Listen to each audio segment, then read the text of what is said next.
Hey friends, welcome back to another episode of Wellversed, the podcast where we go deeper on the things that shape our lives, society, culture, wellness, and the stories we tell ourselves. Today we're talking about a topic that I know so many of us struggle with, overthinking. If you've ever laid awake at night replaying a conversation for the 100th time, or spiraled into what if scenarios that never even happened, or maybe you've delayed a decision because you're waiting for some perfect, magical clarity to show up, this episode is probably for you because here's the truth and what I've learned. Overthinking is a trap. It feels like we're doing something productive, but it's really just a form of procrastination. It keeps you stuck in a terrible cycle. Today, I want to break down why we overthink, how it's holding us back, and what we can actually do to quiet the noise and get back into action. So let's get into it. So, why do we overthink in the first place? For me, I've always been an overthinker. I don't have research on how overthinking relates to your childhood, but it has to have some significance because I've been overthinking since I was a kid. I remember my parents had so much trouble at bedtime, especially when I was in that elementary stage, because I would go to bed and my mind would just be racing. I think about scenarios that happened at school on the playground. I think about what I would do tomorrow. I think about how I'd approach a situation, how I'm going to talk to that girl, how I'm going to talk to that guy, my bully. Like I would just overthink every single thing. So I've been an overthinker since I was younger, and I've really had to work and put in place a lot of different tactics so I could stop overthinking. So if you're an overthinker, it's normal. It happens to the best of us, and you shouldn't feel bad about it, but you should understand why we do it. I've realized it comes down to a few things. First, a fear of making the wrong decision. We think if we just think hard enough, we'll avoid our mistakes, we'll make the perfect choice, the perfect situation, or we'll have the perfect answer. But honestly, that's an illusion. Life is really messy, and there's no such thing as a perfect decision. Think about the hours you spent overthinking, and then truly think about if you had a better answer, or if you came up with more significant information or data, or you understood a situation better. You probably didn't. And to be honest with you, that's because overthinking doesn't result in anything that is significant for you in your decision making. If anything, overthinking makes us make much more terrible decisions, I think. So sometimes it's just better to not overthink because the more overthinking you do on a particular topic, the less likely your decision is actually going to be correct. The second thing is perfectionism. So we've often been taught to optimize everything, our careers, our relationships, even our Instagram feeds. Like we overanalyze every step, every text, every word, hoping we can control how others see us and how situations unfold. But the truth of the matter is that perfectionism is fake. It's not a real thing. There's no such thing as perfect. And so trying to optimize every single thing and spending countless hours overthinking career situations or relationships or what we do is counterintuitive and is actually bad for you. And the third thing is that it's also a lack of self-trust. We're so used to outsourcing decisions to friends, to family, to Google, to ChatGPT today that we often forget we have wisdom inside of us. And the more you have self-trust, the more likely it is that you're going to overthink less. And that actually is a really important one. I think I'd put that at the top of reasons why people overthink. And finally, we often do this thing, and I'm not calling you a psychic or a wannabe psychic, but we often overthink because we're actually trying to predict the future. We play out a million different scenarios in our head, thinking if we prepare for every possibility, we'll feel safer. But the truth is you can't predict the future. And it's just too exhausting to try. So why even do that? I've had this happen to me so many times. I remember I used to spend weeks thinking about making a change to my life. And then I had a gut feeling telling me to move forward with something, but I would be spiraling in my head. It'd be like, what if I made the wrong decision? What if I made the wrong move? What will people think? What if it doesn't work out? But in actuality, when you're not moving and you're stagnant and you're just overthinking, you never really know what's the outcome, like what the outcome is going to be. And you know what? After all those mental gymnastics, I made the decision, and guess what? It wasn't perfect. There were bumps for sure, but I learned so much, and none of those imagined disasters ever happened. And so there is like a cost to overthinking, and that's why I think it's really bad for you. And it's something to really think about when you are in this overthinking phase. It costs us our time, it costs us our peace, it costs us opportunities. While we're in our head, life is moving forward while you're stuck overthinking every little scenario. Every time we get stuck in analysis paralysis, when you're making a decision on two things, we miss the chance to actually live it or to try it, or to fail it, or to figure it out as we go. And these things are so important, right? Because think about this. If you're worried about maybe failing in like a small business venture, or you're worried about doing a speech at work, or you're worried about a project or something, whatever it may be, and you're constantly thinking about it and constantly thinking about it and you're procrastinating, would you rather think about something for days and days and weeks on end and then do it and fail?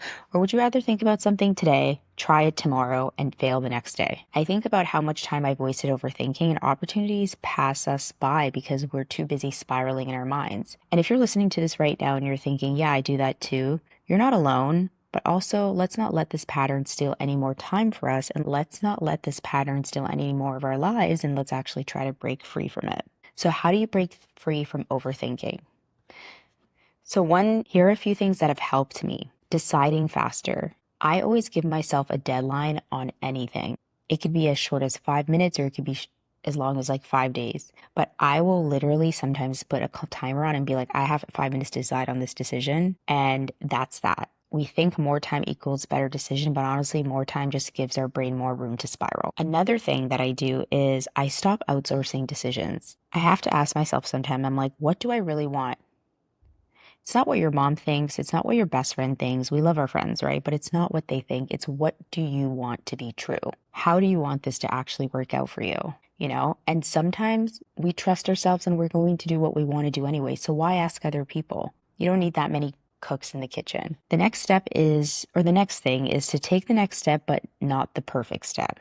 You don't have to have the whole thing figured out, just the next step. And so if you're overthinking everything from point A to Z, you're never going to get there. So just do A to B, A to C, and then go from there. Another thing is you need to interrupt this spiral. So when you catch yourself spiraling, literally say out loud to yourself, I'm overthinking, let's pause. Or every time you're thinking deeply about something, come up with one thing that's positive.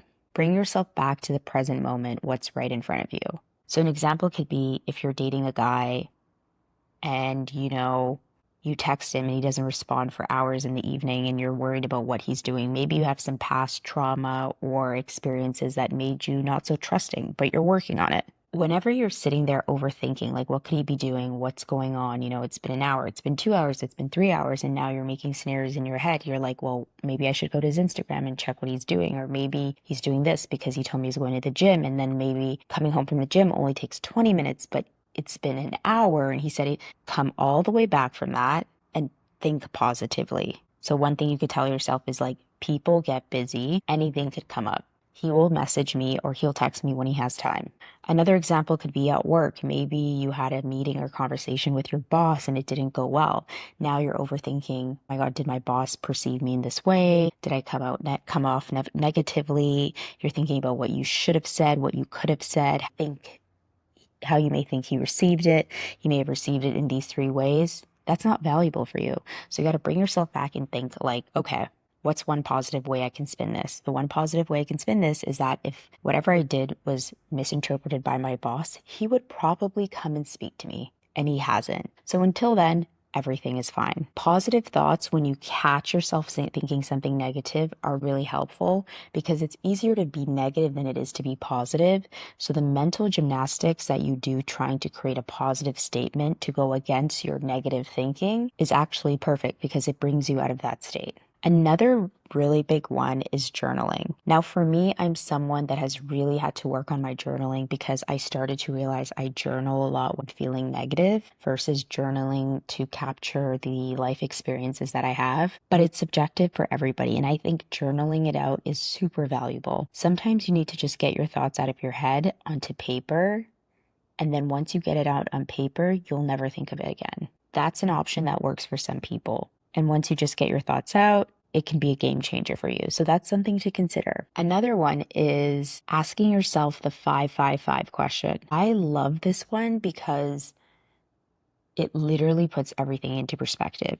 So from the list that I've given you guys, if you tried the, deciding faster, because I think that deciding faster is really great when it comes to overthinking situations, when it comes to making a decision. Deciding factor and giving yourself a timer, that one helps. Not asking anyone and forcing yourself to make the decisions on your own. That really helps. Taking one step, even if it's 1 out of 5, is better than taking no steps and just keeping yourself stagnant. Again, interrupting the spiral with, instead of negative talk, positive talk. Journaling is the other one. So now if you tried all of these things and they haven't worked for you, another thing that you can do is just ask yourself the 555 question. Will this matter in 5 days, 5 months, or 5 years? Like, really take that in.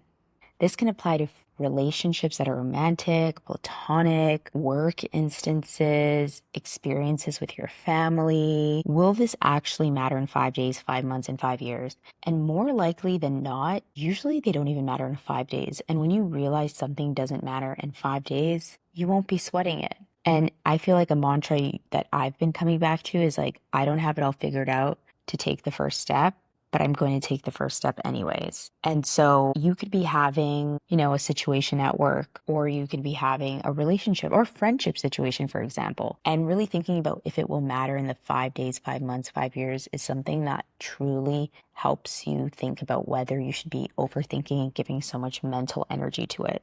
Because if something is not going to matter in 5 days, you should not be sweating it this bad. If it's going to not matter in 5 months, probably not as bad. 5 years, if it will matter in 5 years, maybe it's something you should be thinking about a little bit, right? Like if you're thinking deeply about going back to school, that might be a bit of a mental gymnastic if you're going back to like a 3-year program. If you can't decide if, you're stuck on a situation with your relationship, that probably won't matter in 5 days or 5 months. And so what can you do to figure it out so you don't have to feel those emotions that you're feeling? So I hope this was really helpful to you guys. I know overthinking is really hard to stop and combat, but I honestly feel like you can do it once you practice those steps that I shared with you.